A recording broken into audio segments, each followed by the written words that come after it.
دوستوں، حضور صلی اللہ علیہ وآلہ وسلم کی نگاہ میں فدق کے چور کیسے تھے؟ 4 مصرے سماعت کر لیں کہ حمزہ کی طرح اور نہ جعفر کی طرح تھے، وہ بوذر و سلمان نہ قمبر کی طرح تھے، تم لاکھ پڑھو ان کی فضیلت کا قصیدہ، نظروں میں پیمبر کے وہ گوبر کی طرح تھے۔ اے رافضیو، تمہاری مائیں تمہارے غموں میں ماتم کریں۔ یہ جو رافضی ہے نا، یہ گدھے کی جو 3 گدھے ان کی فوٹو لگا کے یہ صحابہ کی اصل میں یہ نطفہ خبیث یہ صحابہ کی گستاخی کر رہا ہے۔ اس کے اندر کی پلیتی کو میں جانتا ہوں۔ اس بدبخت نے صحابہ کا ہے یہ فدق کے چور ہیں۔ اس بدبخت میں آؤ میں آپ تمہیں بتاؤں، جب رسول اللہ صلی اللہ علیہ وسلم سے فدق مانگا گیا تو رسول اللہ صلی اللہ علیہ وسلم کا کیا جواب تھا، اور جب مولا علی کو سے فدق مانگا گیا تو مولا علی کا کیا جواب تھا، آؤ میں تمہیں بتاؤں۔ پہلی جو حدیث ہے میں تمہیں بتاتا ہوں، جو تمہارے اپنے شیعہ رافضی شیعہ عالم نے اپنی کتاب میں یہ نقل کیا کہ جب حضرت فاطمہ رضی اللہ عنہا امام حسن و حسین کو رسول اللہ کے پاس لے کر گئیں اور ان سے کہا کہ یہ آپ کے بیٹے ہیں، آپ انہیں فتح دیں، تو رسول اللہ صلی اللہ علیہ وسلم کا جواب کیا تھا سن لیں۔ یہ میں اپنی کتاب سے نہیں، یہ شیعہ کی ہی کتاب سے میں سنانے لگا ہوں، سنیں جی۔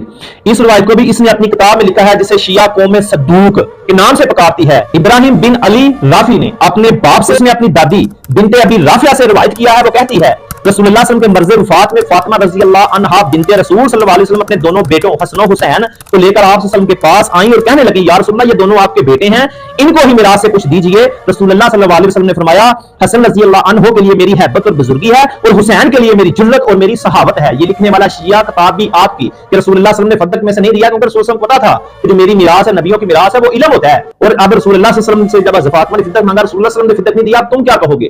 بدبخت خبیث نطفہ الخبیث۔ اور جب مولا علی سے فدق مانگا گیا تو سنو، تمہارے اپنا شیعہ سید مرتضیٰ علم الخدا میں لکھتا ہے کہ جب فدق کے انکار کا مسئلہ معاملہ علی بن ابی طالب تک پہنچا تو آپ نے کہا مجھے شرم آتی ہے اس چیز کو دے ڈالوں جس کو ابو بکر صدیق نے روک لیا تھا اور عمر نے اسی حال میں برقرار رکھا تھا۔ اب حضرت علی پاک کے بارے میں بات بتاؤ، کیا کہو گے؟ اگر تمہارے حضرت علی سے جب فدق مانگا گیا، دوسری کتاب کا حوالہ شیعہ عالم الدکتور سید شامرائی لکھتا ہے جب امر خلافت علی بن ابی طالب کے سپرد ہوا تو علی علیہ السلام سے فدق کی اہل بیت کو لوٹانے کا کہا گیا تو علی علیہ السلام نے جواب دیا، خدا کی قسم مجھے اس کام کے کرنے میں اللہ سے حیا آتی ہے جس کام کو ابو بکر عمر نے نہیں کیا۔ اب حضرت علی رضی اللہ عنہ نے بھی فدق نہیں دیا، یہ میں نہیں آپ کے ہی عالم کہہ رہے ہیں، آپ شیعوں کی کتابوں میں لکھا ہوا ہے۔ تو پھر اب آپ تم حضرت علی رضی اللہ عنہ کے بارے میں کیا کہو گے؟ بدبخت۔ اس لیے میں کہتا ہوں اپنی زبانیں اپنی بکواسات بند رکھا کرو صحابہ کے خلاف۔ حضرت امام ابو جعفر محمد باقر کہا کرتے تھے ابو بکر صدیق اور عمر نے ہمارا حق نہیں کھایا اور رائی کے دانے برابر بھی ہمارا جو انہوں نے حق نہیں رکھا، ان سے محبت رکھا کرو، پھر اگر تمہیں نقصان پہنچے تو میں ذمہ دار۔ تو ایما اہل بیت کا تو یہ موقف تھا، اور تم کہتے ہو کہ فدق کھا کے صحابہ فدق کے چور ہے صحابہ۔